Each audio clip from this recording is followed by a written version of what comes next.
David, you're the host of Nothing Personal with David Sampson. You cover all the big topics in sports and sports business. We'll get into Damar Hamlin in a little bit, but there was a breaking story yesterday that had all sorts of drama attached in U.S. soccer. Now there is a family beef between the Berhalters and the Reynas. Everybody was wondering why Gio Reyna wasn't playing during the World Cup. Apparently, Gregg Berhalter told him before the World Cup that he wasn't planning on using him all that much. A very weird tactic from Gregg Berhalter ahead of the World Cup with one of your more talented players to just come out and say, I'm not planning on using you. You don't really see that often. But then Claudio Reyna, Gio Reyna's father, I'm sorry for that, that's fine. Thank you, Roy, for getting me off track. Claudio Reyna, former U.S. captain, teammate of Gregg Berhalter's all throughout youth. He's known Gregg Berhalter for 30 years, and Claudio's wife apparently made it known to people in U.S. soccer that Gregg Berhalter had a domestic incident in his past, and where Gregg Berhalter allegedly kicked his now wife.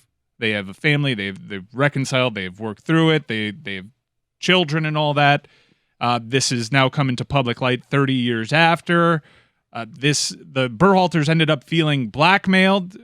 The Reynas have put out a statement on this saying that there was no blackmail intention, but I guess the Berhalters felt like there was.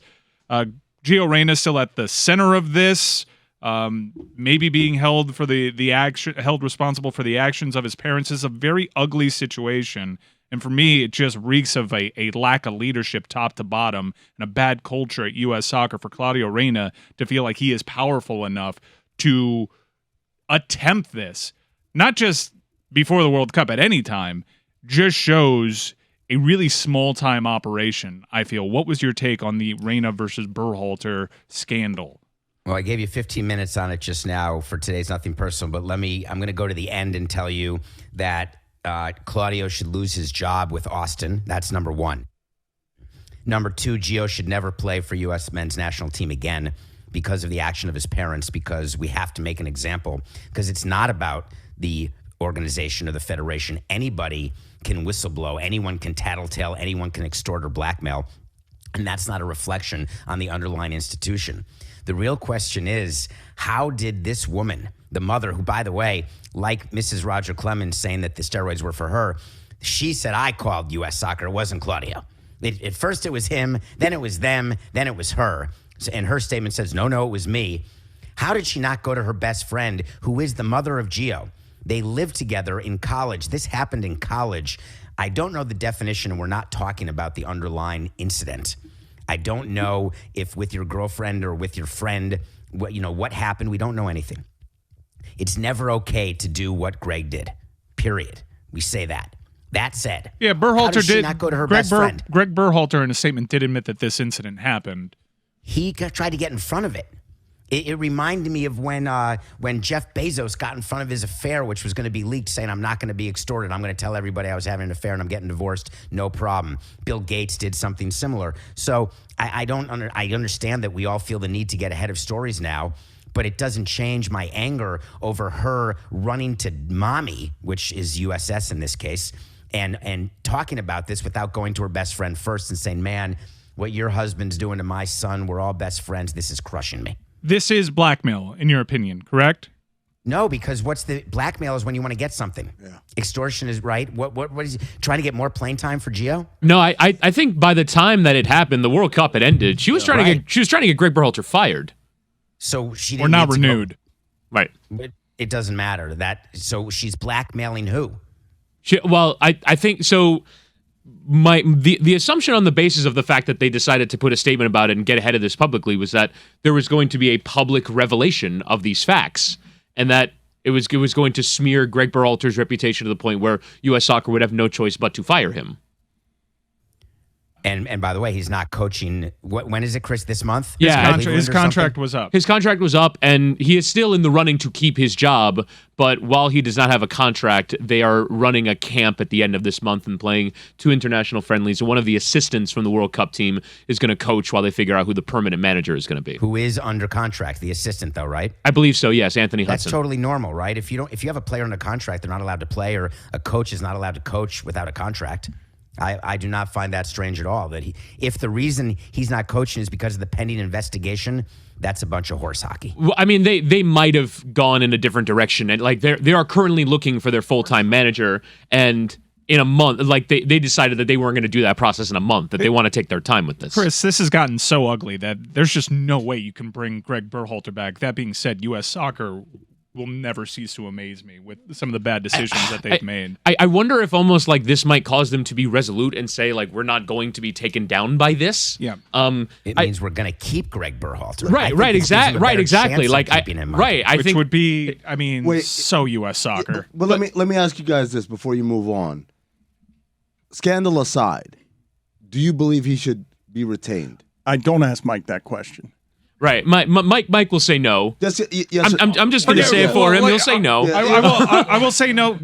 I would say no just on the tactical side. Right, that's but what I I'm will talking say about. with the Gio Reyna incident, I think he made several missteps along the way, and you could paint this that Gregg Berhalter is a victim. He is a victim of something here, Right. but he is also a victim of his own design in that he took some inside talk, some locker room talk, and revealed it to reporters. Yes, it was off the record, but he took something that was about a player vote and all this and the disciplinary actions that he took against Gio Reyna. He took inside business and he let the world know, Right. and that stuff got reported on. So he's made several missteps that made Gio Reyna look worse. And that's part of the job, by the way. Part of the job is if you mess that up, you are doing a bad job of being. Gregg Berhalter showed with this Gio Reyna thing time and time again that he did not know how to manage the situation well. Do you think that Gregg Berhalter played Gio when he shouldn't have because of what happened 31 years ago and him being worried about what Gio's parents knew or did not know? No. Doesn't that make him a worse coach? I don't know what the tactics were in not playing Gio Reyna. Anybody that's a U.S. soccer fan wanted to see Gio Reyna.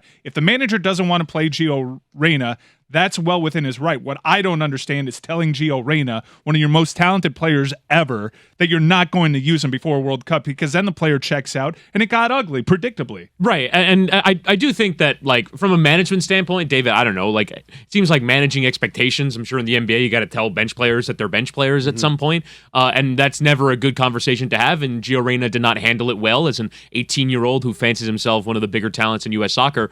But I he think, is, though, just to jump in. Yeah, he is. Isn't he? Like, their second, but arguably their second best player? No, but you can also make an argument that the players who were playing did their job, and that Reyna, on the evidence of the fact that he played 2 of the 14 qualifiers because he's injured all the time, that Timothy Weah and Christian Pulisic deserve to start in those positions. At the heart of it was Gio's effort in training. Correct. But I think everything that happened yesterday is because Gregg Berhalter went to a leadership conference and talked about what happened with Gio Reyna without ever mentioning Gio Reyna's name.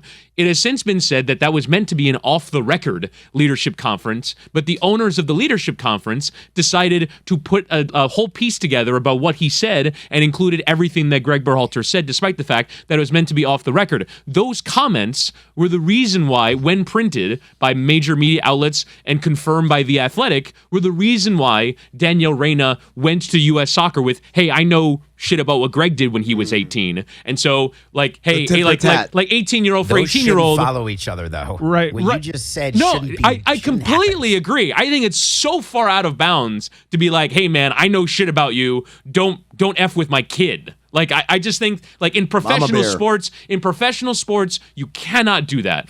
This is some youth soccer shit. Yeah, it's that we small saw time. play out on an international stage. It's small time. It makes U.S. soccer look cheap and small. But I will say, I'm not defending the actions.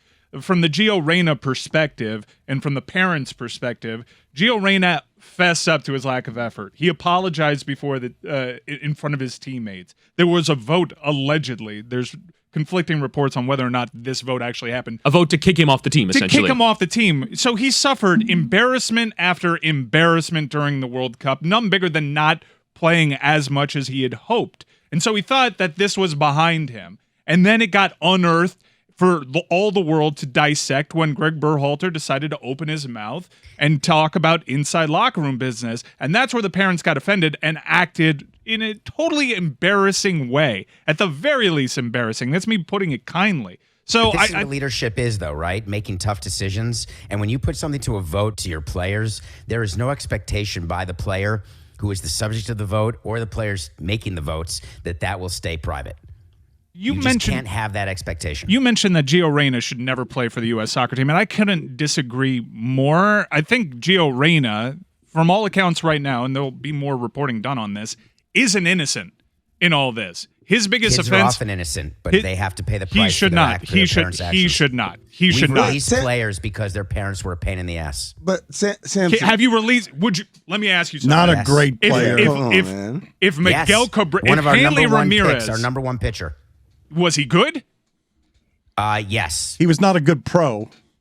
He was going to be a good pro. Was he a good pro? Did he turn out to be a good pro? I mean, when you're by the way, we're just mincing words. When you're a minor league player, you're a professional. Okay, but so Gio Reyna is a good professional. Gio Reyna at the highest level. Gio Reyna plays for Borussia Dortmund. Gio Reyna is very good for Borussia Dortmund. Gio Reyna is one of the best talents. And again, he's 18 years old. Yeah, he's one of the best talents we've ever put out. You're not closing the door on one of the greatest generational talents because his dad and mom wanted to be assholes one time. Collateral damage. Right? You cannot have any parents out there thinking there's that different they managers. Can possibly. How are you going to get someone to coach? How is Gio Reyna supposed to pay for something? Could be blackmailed by parents? But it was his parents. You're going to punish Gio Reyna at 18 years old for something his parents did when he's one of the most talented players? People have to pay the price for the actions of others, isn't it? Thoroughly dismissing this take. Well, this is him doing organizational man talk where there's nothing more that needs to be protected than the rights of the organization to exert its power. David Sampson's not almost just to exert its power, but to succeed.